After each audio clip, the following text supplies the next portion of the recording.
VivaTech, it's not only about the political leaders, it's of course about the businesses. Kate, catching up with a French unicorn that is one of these companies. It's raised millions for its startup business. In this case, it's a business planning platform. We are in a very complex macroeconomic environment today. There is a lot of volatility, it's a new norm, and all leaders have to be extremely agile if they want to be competitive in this macroeconomic environment. So the way we use AI with Pigment, with our leaders, with CFOs, with CEOs, with supply chain leaders, is to really help them time to decision making. So we really want to accelerate their time to decision making and help them make faster, smarter decisions. So we use AI with our agents to help better analysis, better modeling, to really help leaders navigate this very complex macroeconomic environment. Concretely, what kind of decisions is this? What kind of things are firms asking? Right, so we have customers from all scenes. So we have customers like Anthropic, Unilever, Coca-Cola, SNCF, and they all want the same thing. They want to be able to answer simple questions like, if I grow a certain amount and there is something that hit my growth or whatever, how does that impact my margin? How does that impact my P&L, my forecast, my sales, my demand, my supply chain? And they want to be that in one single environment, in one single context, in order, again, to be more competitive. So this is where we help, and this is where we bring a ton of value with Pigment AI. What do you make of the current efforts to implement AI on a very wide scale across industries? How is it working from your point of view? So, first of all, I think we've seen a lot of experiments recently with AI. Every CEO on the planet has pushed their team to use AI as much as possible. We saw a lot of pilots. With Pigment, we are here to help you scale that and go from pilot to real scale. And what that means is that you need the right infrastructure from a data standpoint. So all of your data in one place with the right access right, the right governance, the right audit trail.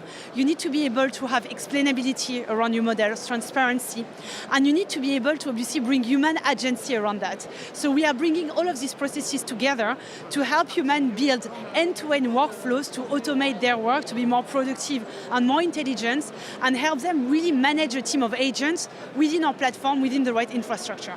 So that's what we do, and that's where we help enterprise scale AI.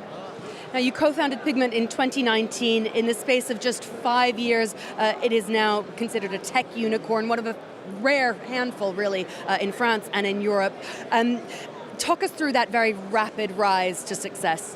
Right, so look, I think we are solving a real problem today, because I think there is no company in the world that is not facing the challenges I just described, and no company that doesn't really want to accelerate what they do with AI, take faster, better, smarter decisions. So we've benefited a lot from that tailwind, and I think agents are bringing a real revolution in the way people work, because now we can have digital teammates that can work for you 24/7. You give them tasks. The morning after the task is done for you. This is completely incredible for anyone out there. Not only that, but of course going a step further by improving the quality of your decision. So we've been lucky because we've been able to benefit from these tailwinds. We are at 100 million of ARR today. We are growing, we are doubling every year. We are accelerating the business. And I think we can keep doing so thanks to this incredible revolution. Is Europe doing enough to foster growth in the tech sector? That's a great question. I think, look, Europe is doing a lot for founders. In France, we are extremely lucky to have, for instance, French Tech, the French Tech Institute behind us. Now, what is certain is that I think Europe is not fast enough at adopting AI. Companies take longer here than in the US to buy the technology. I will give you a simple example. We have customers in the US, like the largest cybersecurity company in the world, Palo Alto Networks. They bought Pigment in 2 weeks. Uber, the transportation company, bought Pigment in 2 weeks. In Europe, we go through long RFPs, long sales cycle. I think we could benefit from taking more risk buying technology, because this is a real competitive advantage, and being on legacy technology is a problem today. You're also one of just a handful of female executives of successful tech firms here in France. What needs to change? A lot needs to change, and this is very sad. I think, first of all, I would start with the education system, where in the scientific class, in France, there are not enough women. I think it's still the same percentage as when I was in engineering school about 15 years ago. And that is not normal. There is an issue here, you know. I think that's the first thing we need to solve because it starts there.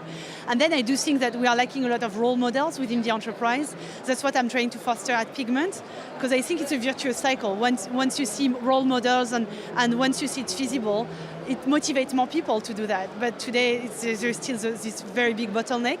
So let's be optimistic and hope that in 5 years from now that changes, but there's a lot of work to do. And that's Kate Moody there reporting from the VivaTech trade fair here in Paris.